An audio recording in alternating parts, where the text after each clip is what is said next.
Pertama, bagi saya dari segi kehadiran ni biasa sangat.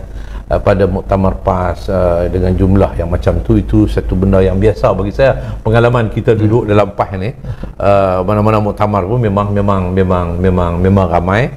Kalau buat ceramah PAS memang ramai. PAS dari sudut ceramah memang dia konsisten, ramai ahli yang hadir. Tetapi pilihan raya dia bukan begitu. Pilihan raya bukan 2 kali 2 4. Matematik untuk nak lihat jumlah yang ramai, oh ini ramai orang sekian ribu. Tetapi matematik pilihan raya dia bukan begitu. Jadi saya tidaklah rasa bimbang dengan kehadiran ramai berasaskan kepada pengalaman. Memang kita duduk dalam PAS dulu memang ramai, tapi pilihan raya belum tentu dia akan dapat satu kemenangan. Tetapi apa yang lebih penting dilihat, saya lihat bahawa bagi masyarakat yang matang, sama ada ahli penyokong PAS, pengundi dan juga masyarakat dan rakyat yang matang ni, dia sudah boleh menilai tentang tahap kemampuan pendekatan politik yang dibawa oleh PAS. Pertama, dia cuba membina sentimen. Ini betul-betul dia berguru dengan UMNO. Dia berguru dengan UMNO. Dulu PAS lah terpaksa menepis segala serangan yang dibawa oleh UMNO. Pertama, UMNO mengatakan bahawa PAS ni baru ada DAP. Baru DAP. DAP ni yang akan merosakkan kedudukan perlembagaan negara kita dari sudut Islam sebagai agama persekutuan. Kemudian soal raja-raja Melayu, soal kedudukan hak istimewa Bumiputera dan sebagainya. Jadi itu serangan yang dilontarkan oleh UMNO kepada PAS, sehingga PAS terpaksa menepis. Saya ingat Presiden PAS dan juga pimpinan PAS pada waktu itu menepis segala serangan-serangan yang dibuat oleh UMNO. Jadi nampaknya UMNO berguru, PAS berguru dengan UMNO. Bukan lagi macam kata naib presiden PAS Ustaz Idris, Datuk Ustaz Idris, dia kata kalau nak lawan UMNO kena berguru dengan PAS.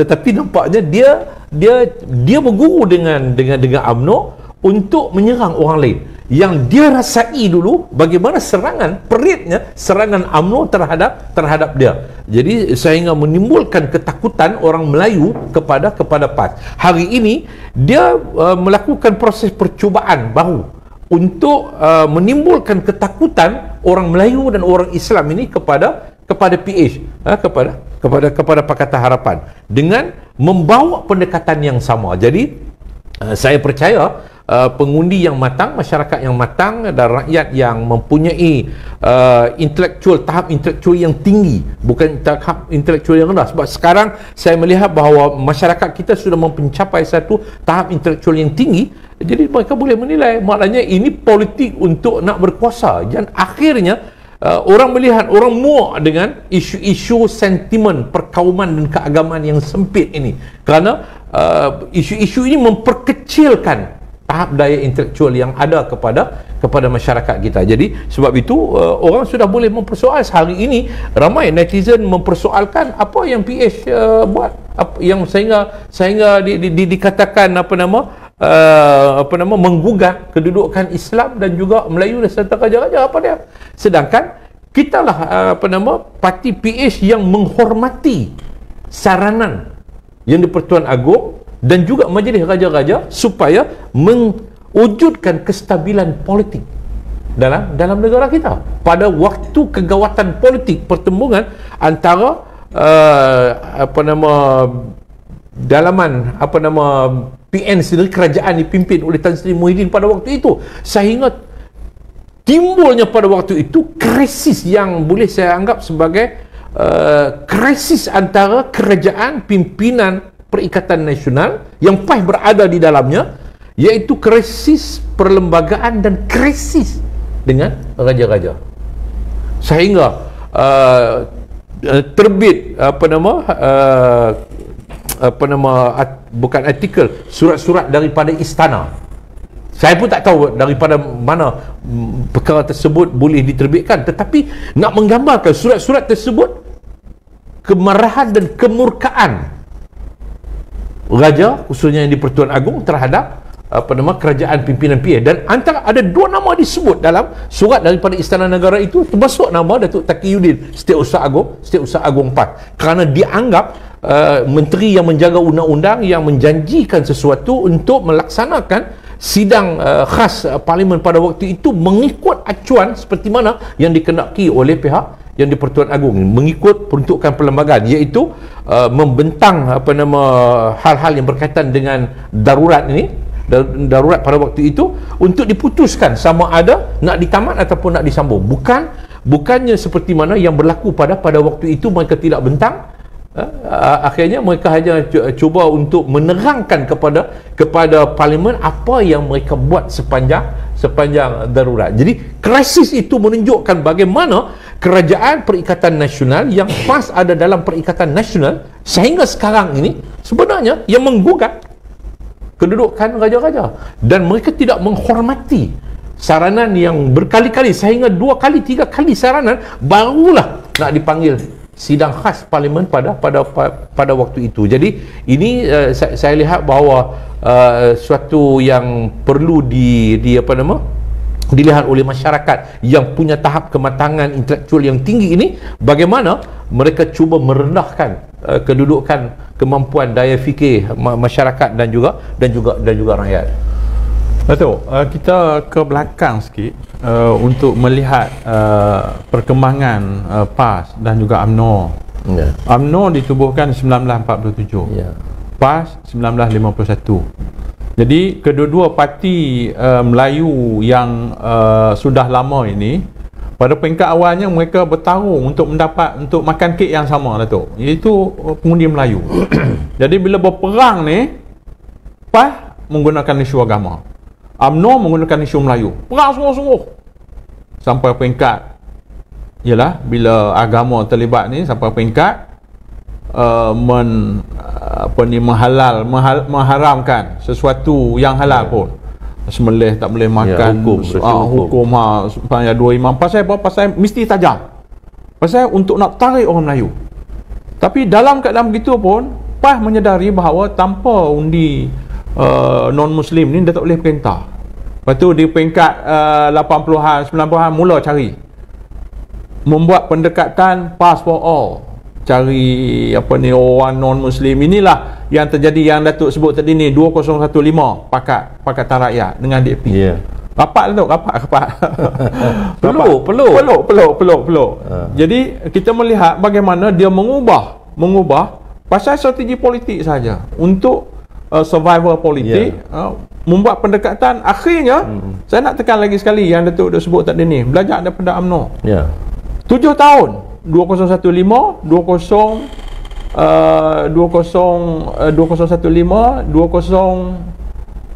sampai berapa? Saya ingat lebih kurang 7-8 tahun macam tu bersama dalam Pakatan Rakyat ni. Pada masa tu membela Datuk. Membela apa juga yang DAP buat, membela sungguh-sungguh. Tapi sekarang ni belajar daripada UMNO untuk bantai semula. Datuk, komen tu. Ya. Dulu kalau kita lihat ni betul-betul tarbiyah UMNO. Menjelang pilihan raya, isu-isu sentimen dia akan main. UMNO main dulu. Menjelang pilihan raya, PAS akan jadi mangsa serangan daripada UMNO dalam isu sentimen mufakat Melayu, perpaduan di kalangan Melayu Islam sebab. Tapi PAS menolak hasrat UMNO sebab dia tahu bahawa itu politik. Dia tahu itu politik. Kita berada dalam PAS pada waktu itu. Menjelang saja pilihan raya, akan adalah wakil-wakil daripada berbagai-bagai pihak yang dihantar oleh UMNO untuk berunding dengan pihak PAS untuk mencari jalan penyelesaian bagi perpaduan dan sebagainya. Inti mula isu ni. Jadi PAS menolak sebab pada waktu itu PAS menolak. Kenapa? Kerana PAS memahami itu adalah move politik daripada UMNO. Jadi dia tahu bahawa itu hanya politik, bukan muafakat yang betul, bukan soal perpaduan ummah yang sebenar. Jadi sama juga bagi saya bahawa hari ini dia melawan soal muafakat, soal kononnya ada pihak yang menjadi ancaman kepada soal Melayu Islam ni, dia bukan real, benda tu bukan real, dia hanya createkan sesuatu suasana. Sama juga seperti mana bila kita berada dalam Pakatan Harapan, bila Tun Dr. Mahathir sertai, saya masih ingat saya bersama dengan Tun di Hotel Seri Malaysia Al-Star. Di satu pagi tu ada satu macam forum lah, macam forum, masuk ada wakil daripada DAP kalau tak silap saya, Hanayu pada waktu itu. Jadi Tun sendiri membuat pengakuan. Dia kata apa yang disebut oleh UMNO sebelum tu, semua tu memang benda tu tak betul, tetapi dia mesti create sesuatu untuk menimbulkan ketakutan orang kepada lawannya. UMNO createkan sesuatu untuk menimbulkan ketakutan masyarakat dan rakyat, khususnya orang Melayu kepada PAS. Jadi sama juga PAS menggunakan kaedah untuk create satu suasana ketakutan orang Melayu, orang Islam sekarang ni kepada PH, supaya mereka tidak datang kepada PH, dan sudah tentu tidak ada pertambahan untuk undi PH boleh melonjak untuk mendapatkan kembali kuasa. Jadi yang dipentingkan sekarang ini ialah kepada mereka ialah macam mana nak mengekalkan kedudukan mereka dalam politik kuasa dalam negara kita, bukan menyelesaikan masalah rakyat. Masalah rakyat yang begitu besar sekarang ni, kita berhadapan dengan berbagai-bagai isu beban kos sara hidup yang tak pernah selesai. Kita mempunyai rangkaian yang begitu panjang, masa yang begitu panjang sehingga sekarang tak selesai-selesai masalah kos sara hidup. Sedangkan PAS berada dalam kerajaan, apa dia buat? Akan hanya sekampik beras. Penyelesaian masalah kos sara hidup bukan soal sekampik beras. Sekampik beras hanya tahan beberapa hari. Jadi ini tidak diselesaikan, dan ini tidak disuarakan idea-idea bagaimana nak mengatasi masalah ini. Jadi yang dia tumpu sekarang ni ialah menakutkan orang ramai. Jadi dia cetuskan supaya wujudkan satu suasana PH ni macam hantu. Macam mana UMNO, Barisan Nasional dulu menakutkan orang ramai, orang Melayu, yang PAS ni adalah hantu. Walaupun dia bukan hantu. Jadi sekarang ni itulah yang diulangi bagi saya oleh PAS dan juga pada Perikatan Nasional untuk sekali lagi menimbulkan ketakutan ini. Dan tetapi yang jelasnya bagi saya ialah dia belajar daripada UMNO, kemudian dia nak masih lagi berkawan dengan UMNO, walaupun rakyat dan seluruh dunia sekarang ni sedang melihat bahawa UMNO adalah parti korup, tapi dia masih lagi nak mempertahankan parti korup. Ini satu benda yang sangat politik berani PAS bagi saya. Politik berani PAS untuk bersama dengan orang yang korup, parti yang korup, hanya semata-mata untuk nak tarik sokongan supaya mereka terus kekal dalam politik kuasa.